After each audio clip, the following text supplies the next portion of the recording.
Good morning, good afternoon, and good evening, GHA family and friends. All right, this is our second video after the new year, and this one is going to be for sixth grade. So this is sixth grade, module 4, lesson 2, problem set. Okay, so it's just 2 questions, but number 1 is broken down into A, B, C, and D, and then number 2 is it's just a regular question. You will answer with a complete sentence, okay? So I'm gonna go over number 1. I'm gonna read the directions and then I'll do one to get you started, okay? So what this is we've been working with our relationships between addition and subtraction, multiplication and division.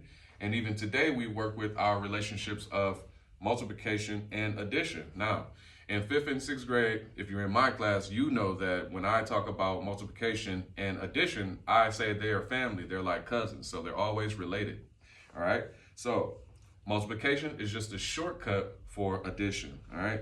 So just keep that in mind when you're doing these. So I'm going to read the directions and I'll do 1A. So it says fill in each blank to make each equation true. All right? So we've seen these before. All right? So I'll write it on the board as you see it in the book.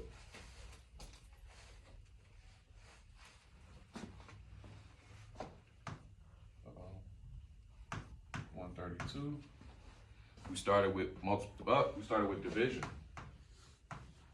So we divided by 3, but then we multiplied by 3. So now we want to know what our answer is. So this what I'm about to tell you is the formula that we did the other day. So I'll write that up on the board here. I'm gonna have to go back a couple of lessons though.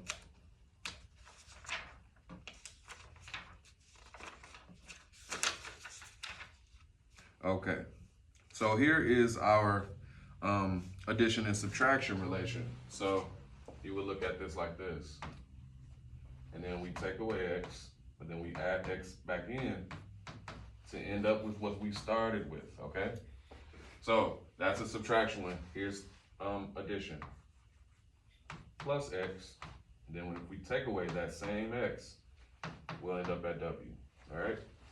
And so now, we're also learning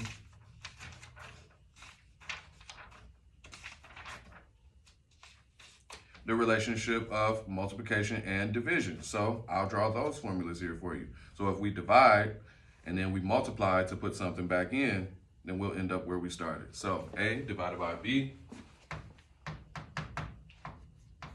times B is going to give us what we started with, okay? And the same here. So we'll start with A, but we'll multiply by B, but then we'll divide by that same B and end up with A again. So we have our 2 relationships here.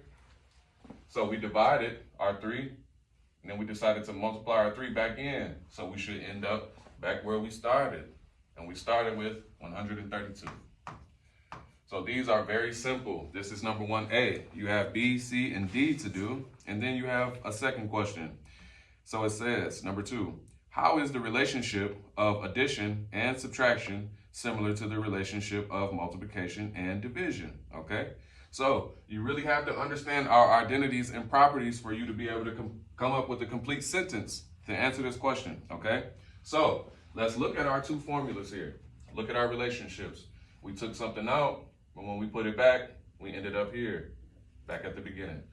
If we add it, we're going to subtract now, and we end up back where we started. All right? So if you're hearing that, you should be able to put that in a complete sentence. Okay? All right. Have a good evening.